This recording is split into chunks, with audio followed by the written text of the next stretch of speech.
to get there. I know that, but there's so many different things. I don't know. This year is particularly somehow like this time is particularly busy, like super Mhm. busy It is. on every count. So So I wanted to lead some discussions today because I didn't get round to it much last week. Although I'm not going to follow on from the conversations from last week because we talked a lot about sub-publishing. I am going to pick that back up. I don't know if you've had a chance to catch up on that particular, or even if we've No. posted it yet. But I just got it this morning from Kirsty, so I have to post it. But okay. I was going to do that, and then I thought, I don't know what it's called. I got to find that.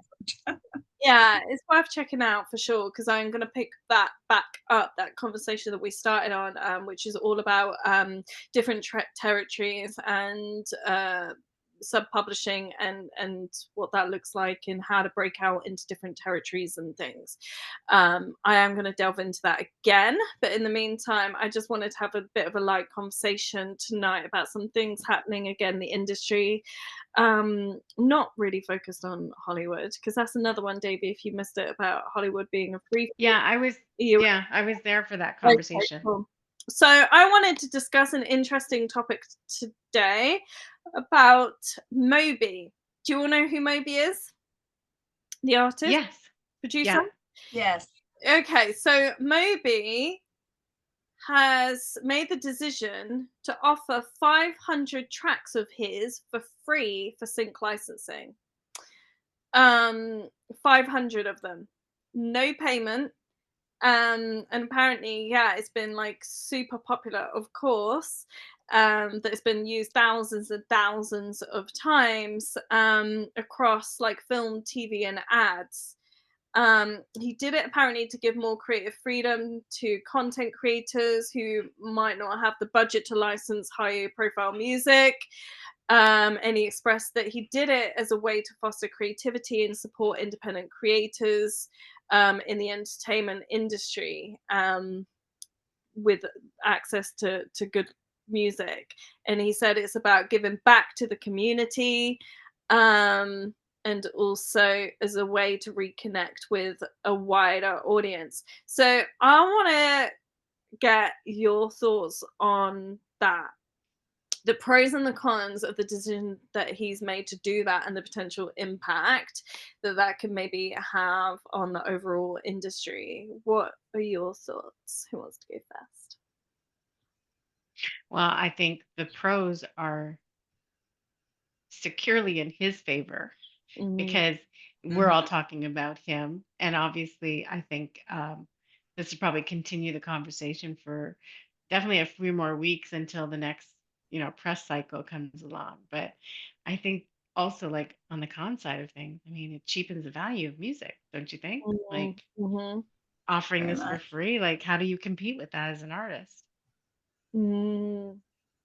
I love that how you come from it immediately. You think in your marketing head on, like it gets people talking. Like, of course, that's a great thing, good or bad. It gets people talking, and you're right. We are talking about it, and Yeah. it will get not only say us industry peers talking about it, but also the creatives talking about it. Like, hey, like check this out. You can use all these tracks for free. What do you two think?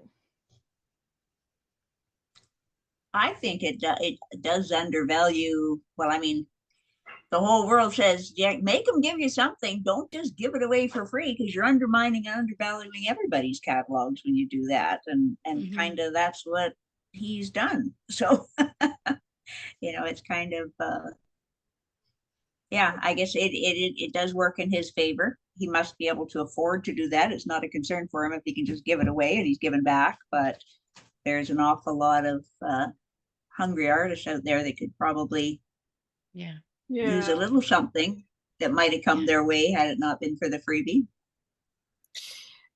And it's great for the creators, right? I mean, they're the ones that are going to benefit is the those that are going to license the music because they get it for free, and for him because it gets his brand out there, and he it introduces him maybe to like new audiences as well. Mhm. That if they Shazam, here's something, didn't know about him before, maybe. But for the rest of, say, the industry, the artists, it's not a great thing, is it? And it just is another quick race to the bottom, isn't it? Hmm. So, and he loses control over how the tracks are used as well. And It's true. he could Yeah. potentially be associated with brands or projects that don't align with his brand. So it could be used in all kinds of different things. But not only that, I would say there's no, what's the word? It could get used in so many different places that there's no uniqueness.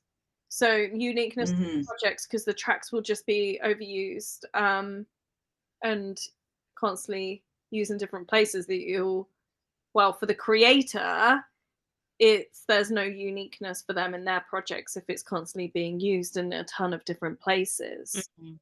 either. I'm just looking at a news article about it, and it talks about the licensing of these songs. And I Mm. like this little caveat he has here. If your project stays under 10,000 audio streams or 50,000 views on platforms like YouTube, TikTok, or Instagram, you don't need a commercial license. If you go beyond that, you're asked to apply, but the licensing terms are transparent and the process seems straightforward. I wonder if that creates maybe like a stickiness to the creators as well. It's like now you're sort of like chained to this because you've exceeded what your original intent was with that song, right? So they would have to relicense, because Yeah, how do they know if something's going to go viral or take off or not? exactly, right? They would either have to, well, they would have to relicense, wouldn't they? They wouldn't, unless they, Relicense or then just pull down the content. Although I don't know if anybody's like looked at the finer details of the contract. Mhm. How do you so he's spell his name again? Moby, M-O-B. Moby. I'll share this article with you Oh, guys so you Moby. can see what I'm Yeah, referencing. please. Oh, I see now. Yeah. Because it makes it seem like, oh, I'm doing this because I'm giving back to the community, but actually he's doing it as a way to just get a pool of creatives to then maybe become like a go-to vendor for Mhm. licensing. And it comes obviously with a clause that, yeah, you need to pay for this if it then goes viral, which is understandable. But why not maybe just be just transparent in the first place, rather than, did he really need to then just give it away for free, do you think? I think he's doing this because of the virality of it all. Aside from the press of it, but having all these creators use his tracks, Mm-hmm. it'll just bring it back to Moby himself, right? So I Mm. feel like he's kind of, yeah, I get, him and his team are just smart enough to think, okay, how can we make sure that your music is ubiquitous, specifically among younger generation kids who may not know you from 25 years ago when you had like Mm. that big album, right? It's true. And does he not have like labels and stuff in place still, or not? Or is the masters and stuff like, It probably reverted back to him. yeah, that's what I thought. Interesting. Do you think that others may follow this kind of format? Do you think it might spark maybe others to maybe potentially go this kind of route? I don't think so. To be honest, like think about all the artists that have sold their catalog to Mm, bigger companies to get the payout, right? I don't think that anybody's going to willingly fork over this potential revenue. yeah, I mean, is this kind of format even sustainable in the long term, Hmm. him doing this? But PR, like you said, it's got us having Yeah, about it. So Look, I guess as a business model, right? Offering something tiered, where the tier one is free and tier two is comes with a dollar figure attached to it. From that perspective, there's nothing new, right?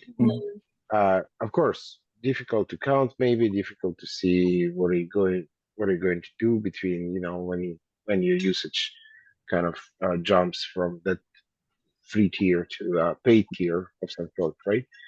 But business wise, it's a nice. You know what? A person who signed him for the very very first time is my good friend. I can actually ask. I can actually ask and see what's the story behind it. That would be easy. Interesting. Very interesting. Very It interesting. never. Yeah, but It. I'm just wondering. Does it actually? Is it his old catalog or is it new tracks? new. It sounds like it's new stuff. New, yeah. Hmm. 500 as well. Yeah. Mhm. I mean, Time, surely. don't you like, at least back in those days, but even very recently, don't you go through 100 tracks to find the 10 best to put on your albums, and then you have the other ones just sitting there? I mean, if you take those and just add something new to it and just release it, those are brand new. I'd be interested to hear True. and to know what these 500 tracks are. Like, are they mainly like just a lot of instrumentals and stuff? It is all instrumentals. It says Okay, here. so library Yeah. music then. Yeah. Okay, so that's So a fairly. little different value. But also, like Moby back in the day, he was pretty notorious of sampling other artists. Does he sample other artists on these tracks that he's Oh God, making for free? surely he wouldn't be that stupid. And would anyone else be potentially adopting or thinking about maybe this kind of model, Tia? I mean, okay. I have a thing where certain people just download away, and you pay when you actually use it. So like I think Vlad was saying, it's kind of like this thing has kind of been existing for a while, and he has the license agreement on MobiGratis.com. It's right there to kind of like sift through. And it's not a lot of songs. It's only 500. I guess as far as like libraries go, but for an independent though, is he independent? He must be now, right? Yeah. No, Yeah. probably he. He has a team of like creatives that have also added to that 500. That for an independent, is that not quite a lot? Mm. No. In this other No. article, it says that he's going to add another 1,000 tracks. Wow. Well, maybe there's been such a demand that he's got the demand for it. So maybe it is a smart thing to do. But if he's offering all of these things for free, It's a promotion though. It's like the best promotion ever. I mean, it's, like flipping the script. Look at us talking about it, right? So I know, Yeah. I know. But flipping the script, Then this just is really scrambling great to for like copy and paste indie. notes. Okay. I'm definitely super curious. I'm gonna make a call right after and try to find out what's going on. That And would be good to know. I would like to know how many have actually gone on to a paid license, and how many of those have like really gone viral, or really actually is he like making a good profit from it? I don't know if that's the kind of info they'd probably share from it, but Well, let's see. it would be interesting to know that. Let's ask AI if any brands recently used Moby's music. Yes, I'd That be interested to know. Give us that answer, please, Othniel. I'd be interested to know, like, whether it's like, and who's mainly using it? Are these like maybe like YouTube type creators or TikTok, or is it mainly like ads, or maybe some filmmakers, or is it like a mixture across the board? Because I think that would be like interesting insights to see who would actually be then tapping into that kind of model. Really. I think we need to go to TikTok to see, because I'm sure if any of the creators are using it, they probably, I would think I would see a few right away on TikTok, like futzing around with it. Yeah, I think that's basically it. And when did this get launched? Does anyone know? It seems like it's been around for a while, but I guess the bigger news is that he's putting 500 songs on here. Okay. He launched it in 2005, actually. That was quite a while ago then. Yeah. Yeah. So it didn't start that much buzz till 2025. I think they paid for a feature in a great magazine to resurface. Yeah, well, that was good investment, then, isn't it? I want to hire that PR team, man. So, So the answer to your question, by the way, is on that site, Amelia. Over the past 2 decades, these groundbreaking initiatives supported about over 50,000 indie films and media projects. Wow. Okay. Yeah, in need of high quality royalty-free music. Here you go. Oh, that's perfect. Those indie films, right? Like, yeah, like festivals. There's a link. Yeah, probably, especially the ones that don't get picked up after festival, is perfect for them, isn't it? You know, also I'm just reading further in this another article, when you were talking about control over the track, like who uses it, there is a provision that it can't be used to promote animal products or right-wing political causes. Right. And it has a right of approval in their license agreement. So it's only political, or what was the other one? Or animal products. So like, and that's it. And it could be used literally anything else, like adult content or like drugs or diet drugs. Wow, that's his only like core values. This is so weird. Boundary is animal products. Pharmaceuticals. Can't promote dairy either. This is just meat, no dairy, no right-wing political. And that's and then say like ton of porn movies or. Well, if you want to go viral, Kim Kardashian. Well, there you go. Because a lot of the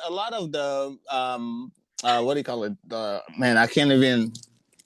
OnlyFans. A lot of the OnlyFans people, they have their brand soundtrack. I read it somewhere. Don't ask me how I know. I read it because I have to follow these things. I read it. No. And no, but interestingly too, though, I'm sure you guys know the statistic. Terrestrial television right now, cable news network, the biggest, like the number one revenue is pharmaceutical advertising. That's not surprising, really, because it's huge, isn't it? Yeah.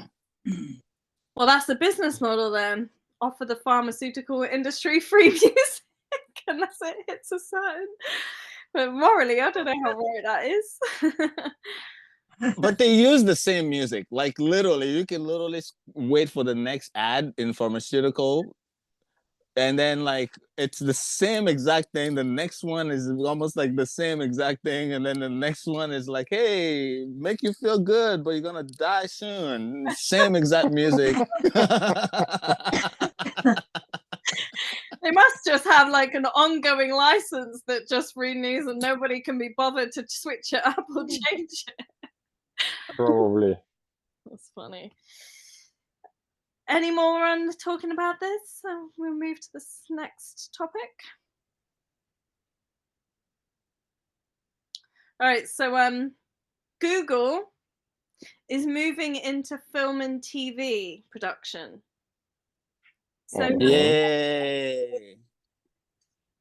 did you know about that? So in 2025, Google formally entered they made it known formally that they're entering the film and TV production industry, leveraging its vast infrastructure and global platform to create original content. So obviously YouTube already dominates the online space, but now they're moving into this, and they aim to use its extensive user data to create tailored, personalized content for their broad audience, to disrupt some of the traditional content currently being offered.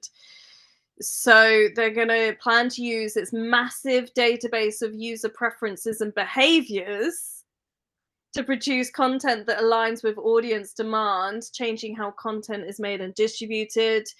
It already has an immense global reach, which means original content produced by Google will be instantly accessible to audiences worldwide. And with their kind of resources, it can change the way films and TV shows are produced, distributed, and consumed, offering more flexibility in that. So let's discuss that. Tell me what you think the pros and the cons are for this, and your thoughts in general. I'll go last. I mean, Google being so powerful with their data, like imagine how great their targeting will be for any production that comes through Google. Like they already know what our interests are like and what we're searching for online. Like it's so Yeah, simple to reach me now that they yeah. have all that data, right? Its distribution network as well. Yeah. Its ability to reach huge mass audiences definitely has the power to dominate the whole space. Mm-hmm. But also, isn't that a really great thing? Because there's a whole another like load of content that's going to be coming through that's going to be needing music. And where do you reckon they're going to go to tap into that? Because they already have massive resources. Music probably is also one of them. I mean, they have YouTube and everything as well, don't they? Mm-hmm. All that data that they have there as well. What are your thoughts on that? Well, what's stopping them from buying a catalog of their own? Right? Just building up a catalog of music. And that's what you provide to the YouTube creators or whatever indie film production companies. And it's probably going to be, again, probably negotiated lowball. There could be or even some type of exchange. David, or even without buying anything, the same model as TikTok has, right? So Google is even cheaper than TikTok, I think, if I'm not mistaken, royalties wise. So I know about this a little bit. I've heard about it, and a while back, actually, when it was discussed.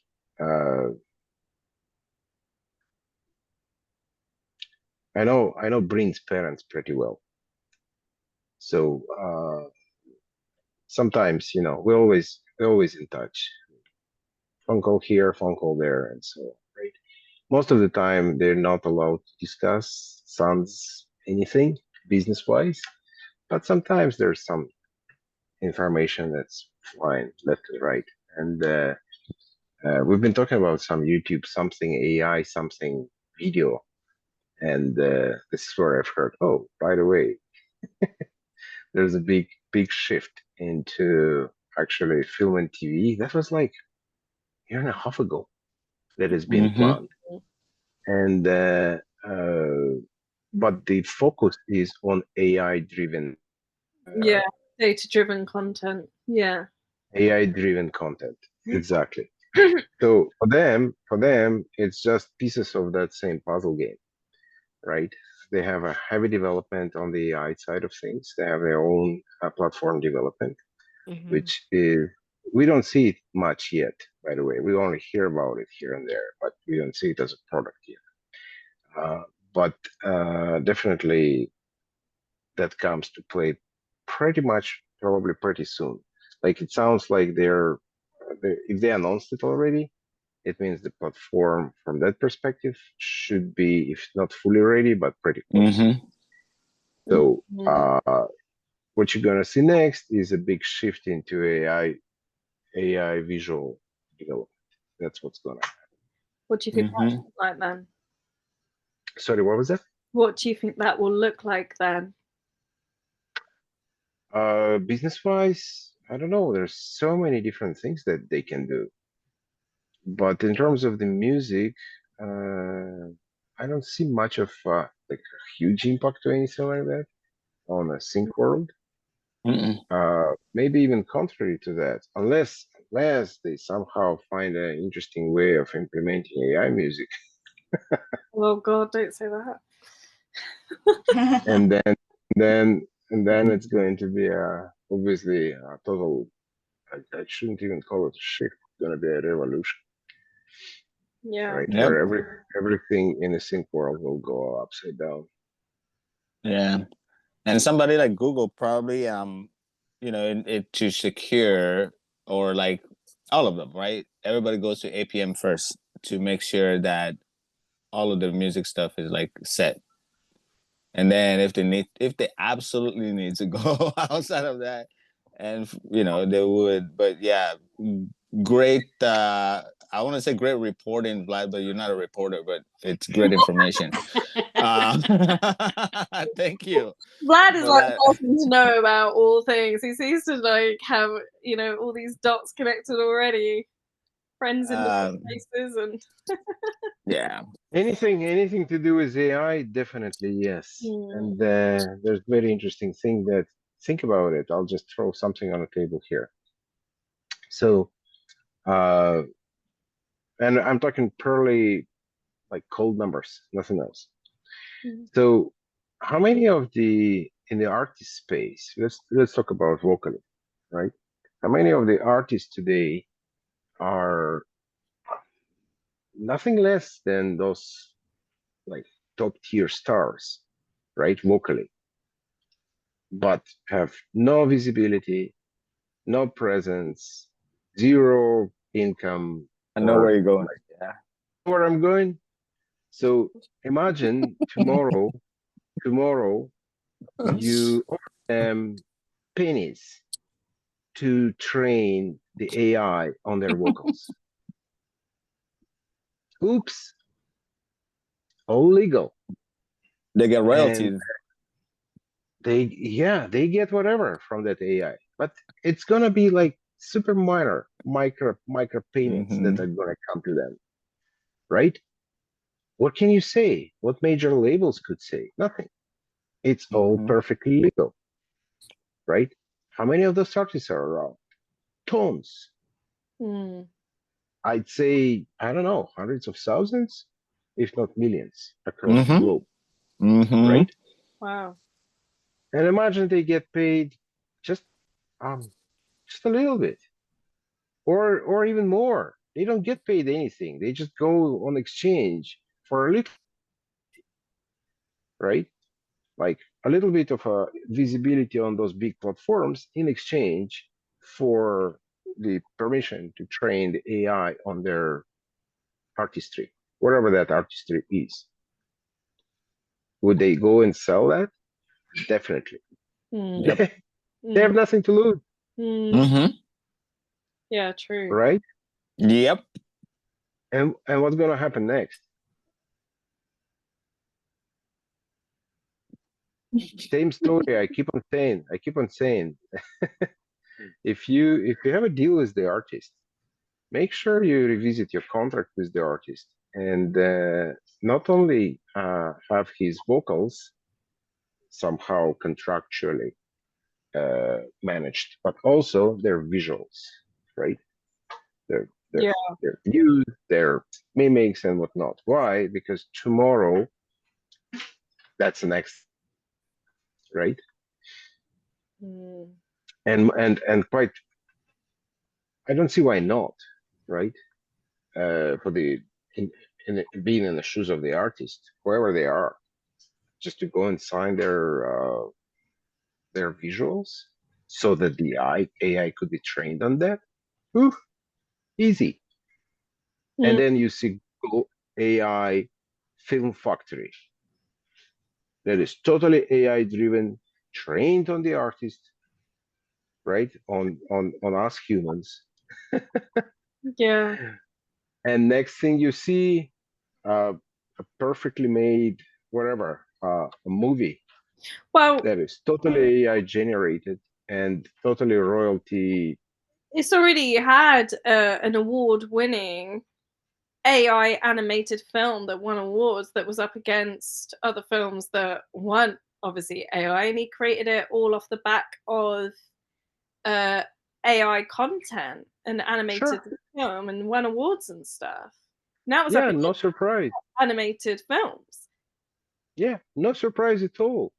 So just wait. It's gonna take, I don't know, a year or two maybe, and you'll see the next Avatar made totally in AI, Mm, right? Yeah, With AI, mm, yeah.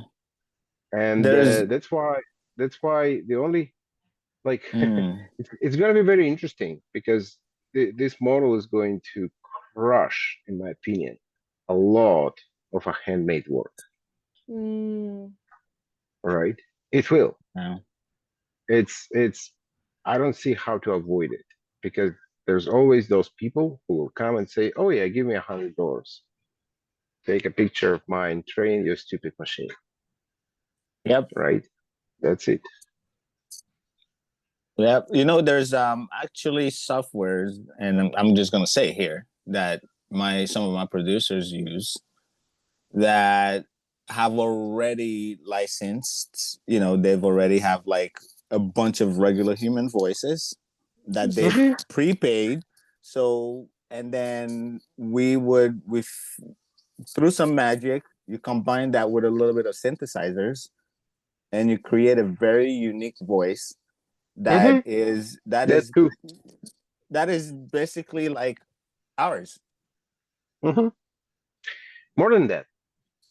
Think about it.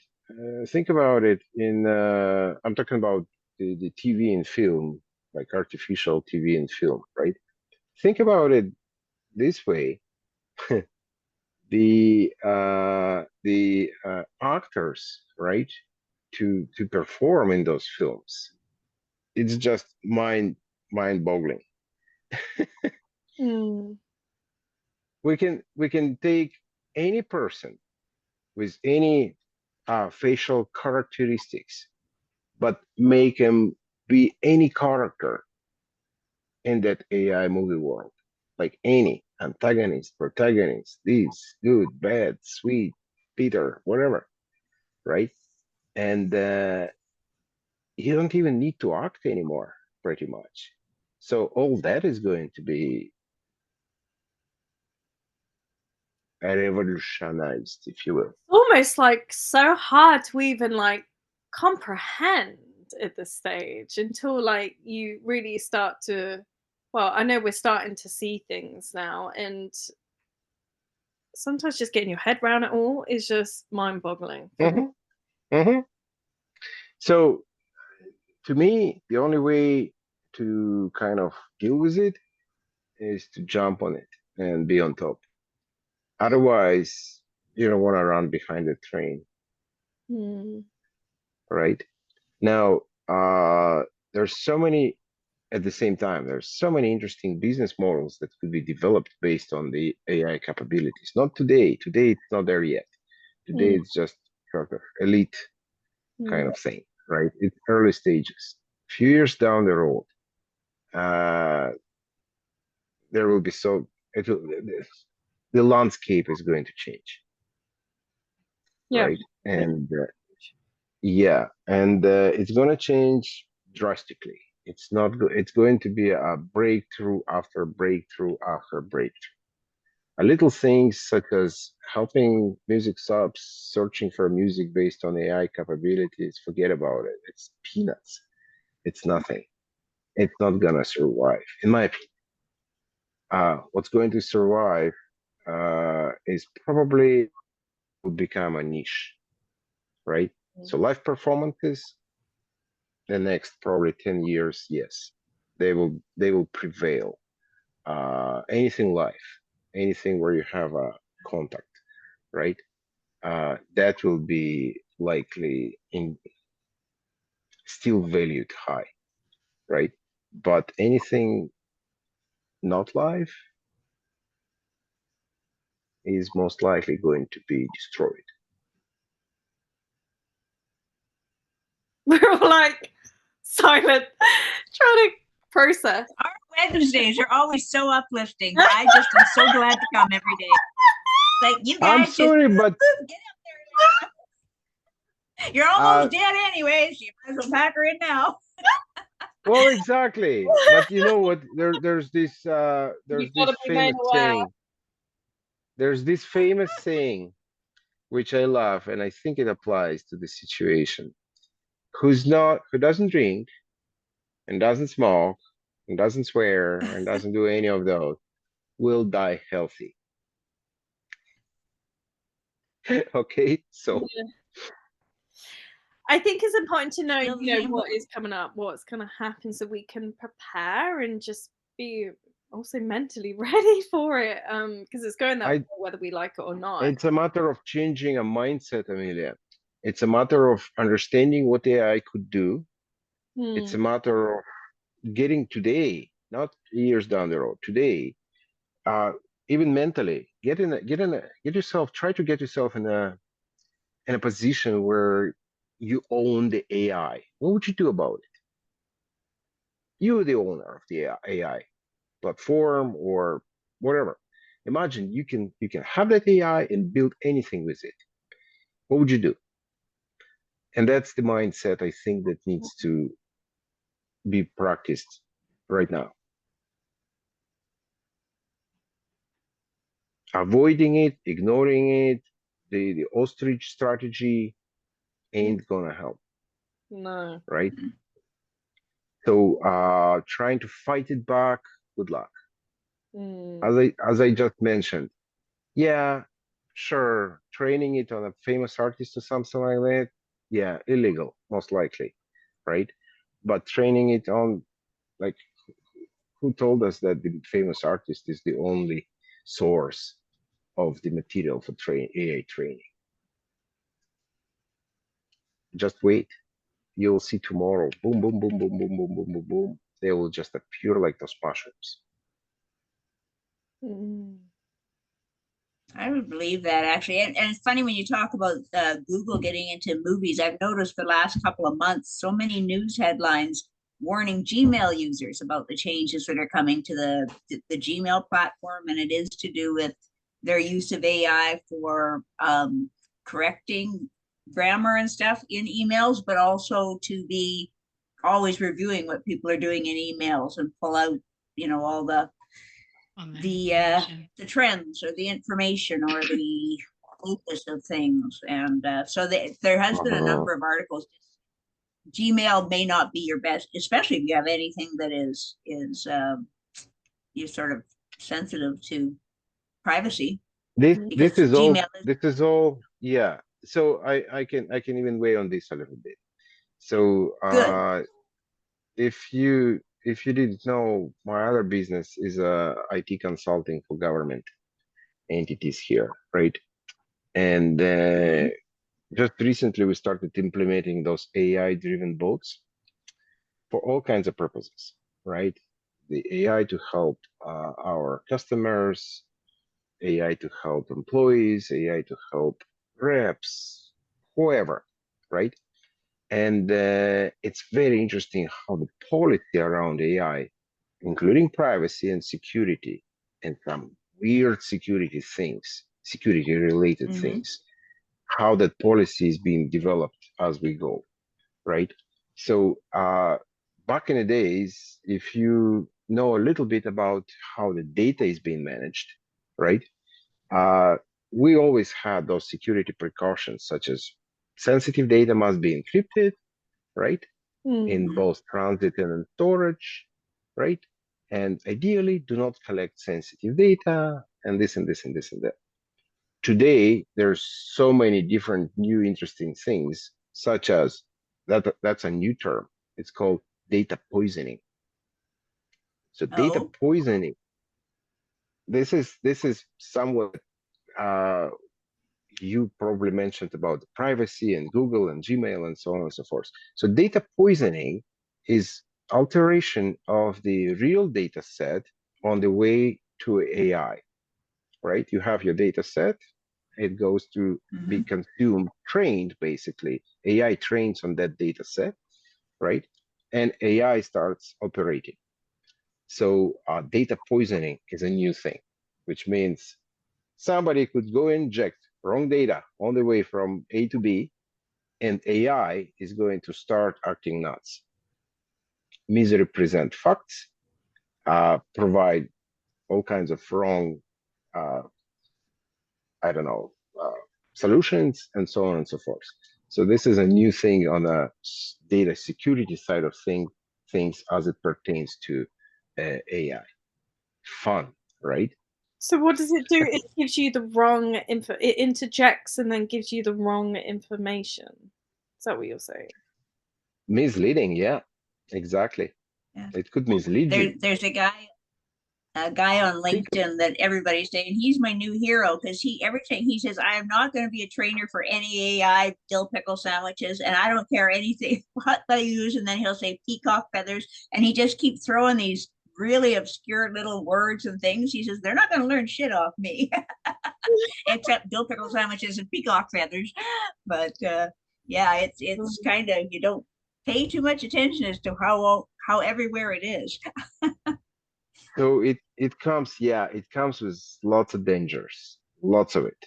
Crazy, nuts, I would say.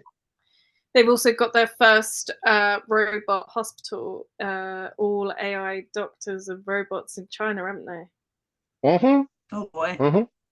I don't think I would want to be looked after by a robot. I've had a few nurses I'd replaced with a robot. It's 2025. Ask yourself that question in 2035. See what's the answer is gonna be. It's true. It's true. God, now I can understand why, like, you know, elderly people, like in my day, and then they Yeah. look back and they're like, things were so much better. And I think I'm gonna be one of those people. Like, what's happened to the world in my day? Well, that's for sure true. Yes. Yeah. Compare the LED light with the kerosene lamp. Sure. Yeah. Right, people. I need to go and pack because I'm leaving in the morning and I have done 0. So thank you for a great session. Thank you for all joining, and I will have a ton of gossip when I return from my travels from Cannes. I'll let you know if I've made that yacht party, if they've let me on, and I'll post up pictures of my pajama party if we end up going as well. Will we be having a mastermind next week? Because you'll still be there, right? I'll be back by then. Okay. I'll be back by then. Okay. Yeah. So I'll give you the lowdown, and also I'll be chatting about all these things and really get a lowdown on the film side of things, because obviously I'm going to be surrounded by film people. I think they said I read online like 80,000 that descend upon. Oh wow. So yeah. Wow. Look who's there. Look who's there. Look who's He's got there. the cutest Hello. So cute. All right, you guys. Thank you. I'll see you later. Bye. Bye bye See you bye.